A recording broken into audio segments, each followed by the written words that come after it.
नमस्कार दोस्तों, मिशन अंचल में आपका स्वागत है। जी हाँ दोस्तों, आप अंग्रेजी भाषा यानी कि इंग्लिश में इंग्लिश में अपनी पकड़ बनाना चाहते हैं। देखिए, अंग्रेजी क्या है, एक भाषा है और भाषा में अपना अंग्रेजी, इस भाषा की बात कर रहे हैं। हालांकि किसी भाषा में अगर आप अपनी पकड़ बनाना चाहते हैं तो चाहे कोई भाषा हो, उसके शब्दों को सीखना होगा। उसी तरह यहाँ पर इंग्लिश के जो है वर्ड्स को अगर सीखेंगे तभी आप इंग्लिश अच्छे तरह से समझ पढ़ और बोल सकेंगे।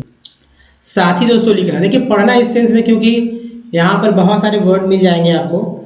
मान लीजिए 60+ तो मिलेगा ही, कम से कम 60 वर्ड बहुत आपके लिए हैवी हो जाएगा। ये बहुत ही हैवी हो जाएगा, क्योंकि अगर मैं रोज दे रहा हूँ 12 वर्ड जो कि लोगों से हो नहीं रहा, तो एक साथ 60 वर्ड देने का ये कारण है कि एक साथ सारे वर्ड आ जाए और उसके बाद आप धीरे धीरे करके याद करते रहें उसको अपने बोलने में, या तो बोलने में, लिखने में शामिल कर सकें।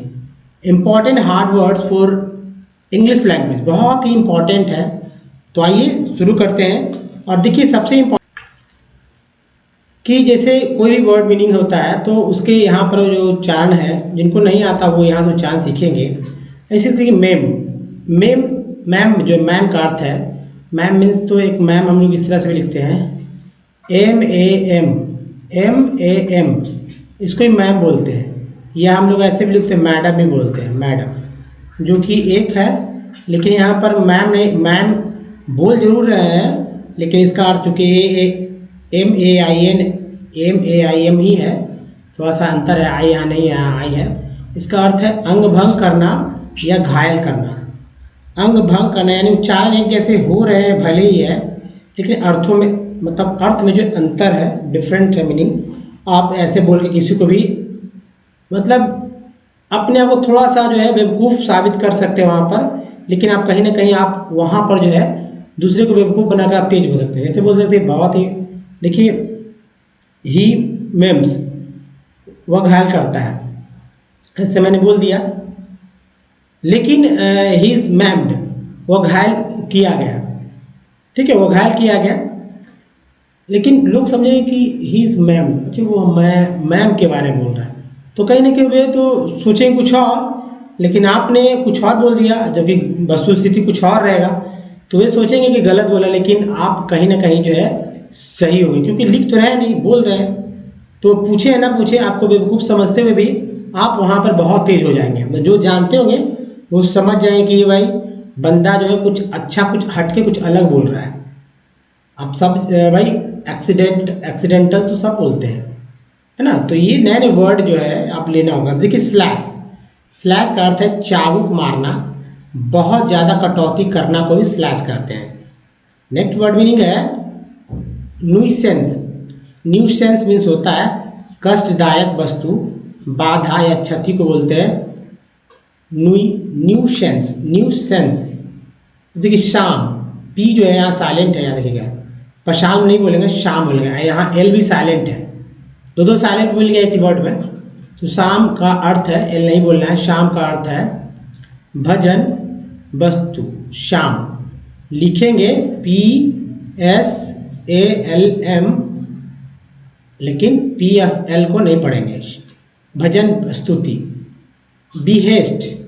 बिहेस्ट का अर्थ है आदेश, हुक्म, कार्यभार, प्रतिज्ञा। बिहेस्ट मीन्स आदेश, हुक्म, कार्यभार, प्रतिज्ञा को बिहेस्ट कहते हैं।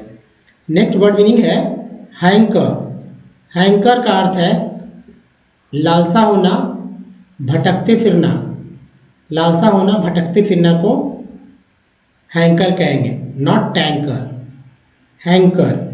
नेक्स्ट है कल्मिनेशन मीन्स होता है चोटी।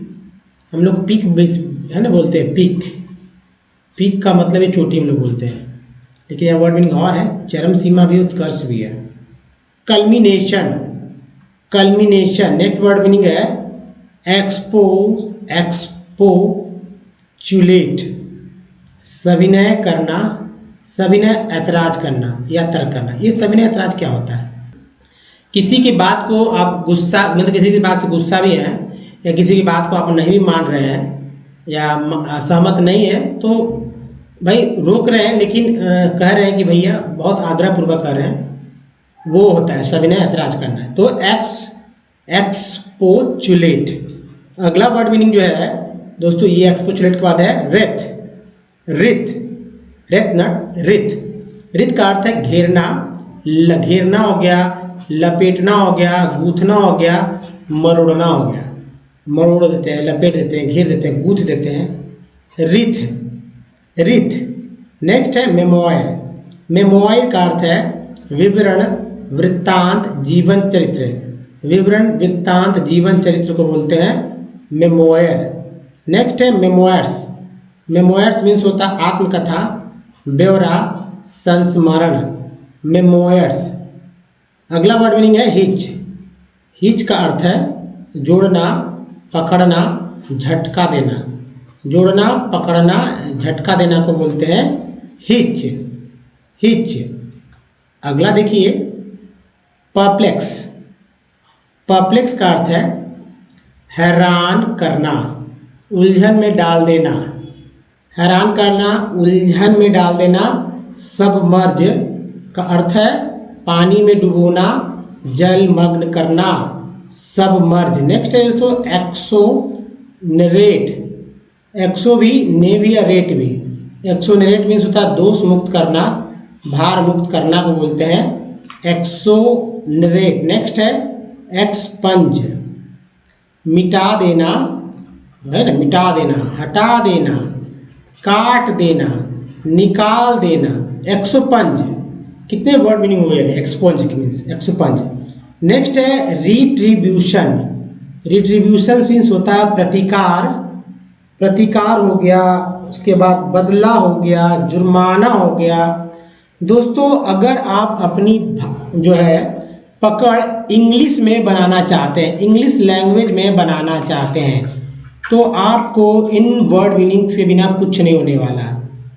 अगर आप इंग्लिश ग्रामर नहीं भी पढ़ेंगे और इन वर्ड्स को आप पढ़ लेते हैं और इसका इस्तेमाल कर लेते हैं अपने बोलचाल की भाषा में, तो आपके लिए बहुत बड़ी उपलब्धि होगी। जी हाँ, चाहे आप कहीं के हो, भले ही आप कुछ भी नहीं जानते हो, इन वर्ड्स को इस्तेमाल करके देखिए। रिट्रीब्यूशंस मीन्स प्रतिकार, बदला, जुर्माना। नेक्स्ट है तो विम्पर। विम्पर का मतलब सिसकना, चिल्लाना, कराहना। विम्पर। नेक्स्ट वर्ड है जेरेमेड। जेरेमेड का अर्थ है विलाप, करुण क्रंदन, दुहाई। विलाप, करुण क्रंदन, दुहाई। देखिए कैसे कैसे वर्ड मीनिंग, ऐसे ऐसे वर्ड शायद आपको ना मिले, खोजते रह जाएंगे। नेक्स्ट वर्ड है तो एक्सपन। एक्सपन का अर्थ है जीत लेना, कब्जा करना को एक्सपन कहते हैं। एक्सपंज नहीं, एक्सपन। ठीक है। एक्सपंज मीन्स मिटाना, मिटा देना, हटा देना, काट देना और निकाल देना, जबकि एक्सपन का मतलब होता है जीत लेना, कब्जा करना। नेक्स्ट है पेडिग्री।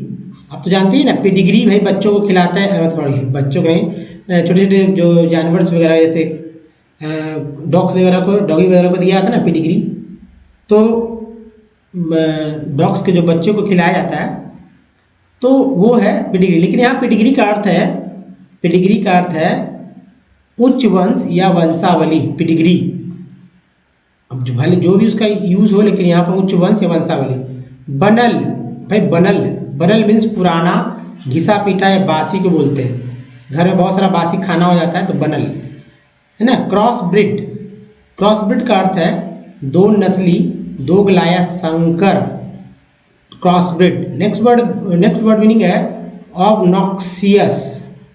ऑब्नॉक्सियस का अर्थ है घिनौना, बुरा भी बोल सकते हैं, आपत्तिजनक भी बोल सकते हैं, आपत्तिजनक भी। ऑब्नॉक्सियस, ऑब्नॉक्सियस तो है ना, बहुत ही मज़ेदार। दोस्तों कितना वर्ड मीनिंग हुआ? 12। जी हाँ, 12 वर्ड मीनिंग हुआ। और इन 12 वर्ड मीनिंग को कितना करेंगे, कितने जल्दी याद कर सकते हैं? नहीं याद कर सकते, स्क्रीनशॉट ले लीजिए ना, बहुत ही काम के हैं ये। और आप नहीं, आपके आसपास के लोगों के काम के हैं, कभी भी ये जरूरत पड़ सकता है आपको। रिटार्ड। रिटार्ड का अर्थ है रोकना, बाधा डालना। Retard, retard. रिडिक्यूल। रिडिक्यूल का अर्थ है उपहास, मजाक, खिल्ली। रिडिक्यूल। इसी से रिडिकुलस बना है, रिडिकुलस। नेक्स्ट है टेंटेटिव। टेंटेटिव मीन्स आजमाइश, संकोचपूर्ण को टेंटेटिव बोलते हैं, टेंटेटिव। नेक्स्ट वर्ड है ऑब्ट्यूज। ऑब्ट्यूज मोटी अक्ल का मंद बुद्धि को ऑब्ट्यूज बोलते हैं। क्या बोलते हैं? ऑब्ट्यूज, ऑब्ट्यूज है। थ्रॉन्ग, थ्रॉन्ग बोलते हैं भीड़, जन समुदाय या बहुतायत को बोलते हैं थ्रॉन्ग। क्या बोलते हैं? थ्रॉन्ग। रेनेगेड, रेनेगेड मीन्स है दल छोड़ने वाला व्यक्ति, या बागी को भी रेनेगेड बोलते हैं। कोई कोई व्यक्ति जो है तो बोल सकते हैं he is a renegade, is a renegade बोल सकते हैं। मतलब छोटे से सेंटेंस को ही बोलकर ही तो लिखा जाता है। रेनेगेड, रेनेगेड है वो, बहुत मतलब दल छोड़ने बदलने वाला व्यक्ति है। सीटाडेल, आपने फिल्म तो नहीं देखा होगा तो आप बताऊँ, प्रियंका चोपड़ा का, जी हाँ प्रियंका चोपड़ा का मूवी है, वेब सीरीज है, और शायद अमेजन पे है ना, उस पर सीटाडेल करके जो है स्पाई वाला है, सीटाडेल। तो दुर्ग, उसका अर्थ है दुर्ग, राजमहल, किला, किला दुर्ग राजमहल। क्या है? सिटाडेल। नेक्स्ट है तो रेस्टिट्यूट। रेस्टिट्यूट का अर्थ है वापिस करना, क्षतिपूर्ति करना या लौटाना, रेस्टिट्यूट। नेक्स्ट वर्ड मीनिंग है डेस्टिट्यूट। अब रेस्टिट्यूट तो भाई आर और डी में अंतर ही तो बदलना है। आर के डी आ गया, डेस्टिट्यूट हो गया, तब अभावग्रस्त हो गया, निसहाय हो गया, दीनहीन हो गया, मिलता जुलता शब्द। रेस्टिट्यूट, डेस्टिट्यूट। रेस्टिट्यूट मीन्स वापस करना, क्षति पूर्ति करना, लौटाना, जबकि डेस्टिट्यूट मीन्स अभावग्रस्त, जो कि उल्टा है निसहाय, दीनहीन। तो समझिए डेस्टिट्यूट का उल्टा रेस्टिट्यूट हो गया। रेप्लिका, प्रतिरूप, प्रतिरूप, प्रतिरूप नकल, एक ही बात है, रेप्लिका। नेक्स्ट है इम्यूलेट, प्रतिस्पर्धा, होड़ करना को इम्यूलेट कहते हैं, जबकि अगला वर्ड मीनिंग है तो एंटैंगल। एंटैंगल का अर्थ है जाल में फंसाना, उलझाना को एंटैंगल कहते हैं। दोस्तों कितना वर्ड मीनिंग आपने देखा? ज़्यादा तो नहीं देखा, बस 12 ही वर्ड मीनिंग है। इसको याद कर लीजिए और याद करके अपने बोलचाल की भाषा में लाइए। इन हिंदी को भी आप याद कर सकते हैं। उपहास बोलिए, बहुतायत बोलिए, अभावग्रस्त, निसहाय, दीन, प्रतिरूप, प्रतिस्पर्धा, ये सब बोलिए ना। आपकी हिंदी भाषा भी जो है सुधरेगी और उनका इंग्लिश भी आप मतलब उनका रिलेटेड जो इंग्लिश है वो उसको भी बोलिए, ताकि इंग्लिश भी आपको सुधर सके। दोनों में आप काम कर सकते हैं, अपनी भाषा को बेहतर बनाइए। एडमोनिशन, एडमोनिशन मीन्स होता है चेतावनी, भर्त्सना, डांट फटकार को एडमोनिशन कहते हैं। देखिए बहुत सारे राजनीतिक पार्टी में अच्छे अच्छे प्रवक्ता होते हैं, तो उनका भाषा जो होता है वे अपनी भाषा पे पकड़ बना कर रखते हैं, तभी वो अच्छे प्रवक्ता माने जाते हैं। एडमोनिशन तो क्या होगा? चेतावनी, भर्त्सना, डांट फटकार को एडमोनिशन कहते हैं। जबकि नेक्स्ट वर्ड है एग्जम्पलरी, एग्जम्पलरी, एग्जम्पलरी, एग्जम्पलरी मीन्स होता है अनुकरणीय, आदर्शात्मक। एग्जम्पलरी मीन्स होता है मतलब अनुकरणीय, आदर्शात्मक। देखिए कभी कभी बोलने में भी मतलब हिंदी के शब्दों को यूज़ में लोग नहीं करते तो हिंदी भी नहीं बोल पाते हैं, जबकि हिंदी मीडियम के स्टूडेंट होने के बाद भी इस तरह की गलतियां हो रही है। तो इंग्लिश तो भाई फिर भी हम लोग की भाषा नहीं है, लेकिन हम लोग जो है कह सकते हैं कि इंडिया एक ऐसा देश है जो कि पूरे विश्व में आबादी के अनुसार इंग्लिश सबसे ज़्यादा इंडिया में बोली जाती है। इस बात को आप नहीं जानते तो आज जान लीजिए, क्योंकि भाई इंग्लिश ऐसा ही है और यहाँ रहेगा भी, और इसका ज़रूरत भी है, डिमांड भी है, क्योंकि ग्लोबल है इंडिया मतलब दुनिया भी ग्लोबल है, ग्लोबली चल रहा है ना। जब एक क्लिक में जो है अमेरिका जो है किसी को आप मैसेज कर सकते हैं और आ भी सकता है। तो एडमिनिस्ट्रेशन, एग्जाम्पलरी, ये सब हो गया। अब देखिए नेक्स्ट डांट फटकार तो हम लोग करते हैं एडमोनिशन। काम, एल साइलेंट इसमें, और काम का मतलब हो गया आशंका, मितली, जी मिचलाना। बहुत लोगों को तक काम आया है ना, जी मितली आ रहा भाई, जी मिचला रहा है। एनी हिटेल्ड क्या होता है? पूर्णता बर्बाद, नष्ट या विलुप्त को बोलते हैं एनी हिटेल्ड। नेक्स्ट है लिम्पिड। लिम्पिड का मतलब स्वच्छ, निर्मल या पारदर्शी को लिम्पिड कहते हैं। जबकि नेक्स्ट है तो प्रोसेलाइट। प्रोसेलाइट मीन्स होता है धर्मांतरित या नवदीक्षित को बोलते हैं प्रोसेलाइट। नेक्स्ट है एडलेशन। एडलेशन का अर्थ क्या है? खुशामद, चापलूसी या चाटुकारी को बोलते हैं। एडुलेशन नहीं, एडलेशन, एडलेशन। नेक्स्ट है निगाडली। निगाडली का अर्थ है कृपण, कंजूस या मितव्ययी को, कृपण, कंजूस या मितव्ययी को निगाडली कहेंगे। नेक्स्ट है तो रेसिलियंस। रेसिलियंस लोच, लचीलापन, प्रतिस्कंदन। अगला वर्ड मीनिंग है मावल। मावल का अर्थ है आश्चर्य, अचंभा, चमत्कार, मावल। नेक्स्ट वर्ड मीनिंग है दोस्तों ग्रेगेरियस, सुसमाज, सामाजिक या मिलनसार या प्रिय को ग्रेगेरियस कहेंगे। नेक्स्ट वर्ड मीनिंग है एक्सोडस। एक्सोडस तो ड लिख दीजिए। एक्सोडस निर्गमन, प्रस्थान या बहुत लोगों का जब होता है तो एक्सोडस बोलते हैं। अब देखिए यहाँ पर मॉल्डी। मॉल्डी मीन्स होता है फफूंदी लगा हुआ या बासी को बोलते हैं मॉल्डी। नेक्स्ट वर्ड मीनिंग है fourth right. Fourth right means सीधा, स्पष्टवादी या पक्का को फोर्थ राइट कहेंगे। अगला वर्ड मीनिंग देखिए दोस्तों, बहुत जरूरी ये सब वर्ड याद रखिए। मर्की, अंधकारमय, अंधकारपूर्ण या धुंधला को मर्की कहते हैं। नेक्स्ट है तो वेरेफ्ट। वेरेफ्ट का अर्थ है वंचित या सहाय को वेरेफ्ट कहेंगे, वेरेफ्ट। नेक्स्ट वर्ड मीनिंग है प्रीण। प्रीण का मतलब है घमंड, गर्व, प्रसाधन करना, प्रीण, प्रीण बोलते हैं। अम्पटीन। अम्पटीन मीन्स अनगिनत, अनेक, बेशुमार को अम्पटीन कहते हैं। जबकि दोस्तों रिडेम्पशन। रिडेम्पशन मीन्स पाप से मुक्ति, छुटकारा या उद्धार को रिडेम्पशन कहेंगे। नेक्स्ट है दोस्तों पॉन्डर। पॉन्डर का अर्थ है चिंतन, विचार, मनन करना को पॉन्डर कहते हैं। नेक्स्ट वर्ड है प्रिक। प्रिक का अर्थ है चुभाना, छेदना, घोंपना, गोदना। ये सब कितना इंपॉर्टेंट वर्ड है, कितना महत्वपूर्ण वर्ड है। ब्रास। ब्रास मीन ढीठ, उतावला, उदंड, ना कि पीतल, है ना। देखिए पीतल भी तो होता है ब्रास मीन्स। वाशफुल मीन्स होता है दोस्तों शर्मीला, संकोची, कायर, छेपू। और अगला वर्ड मीनिंग है दोस्तों स्टूपेंडस। स्टूपेंडस मीन्स विस्मयकारी, भारी भरकम। दोस्तों इन सबको याद कर लीजिए, जल्दी याद कीजिए, खूब सारा लाइक दीजिए। जी हाँ दोस्तों, अगर वीडियो अच्छा लगा प्लीज़ तो लाइक करिए। जी हाँ लाइक करिए, शेयर कीजिए, नया चैनल को सब्सक्राइब करिए। जी हाँ सब्सक्राइब करिए, घंटी को दबाइए आने वाले वीडियो के लिए।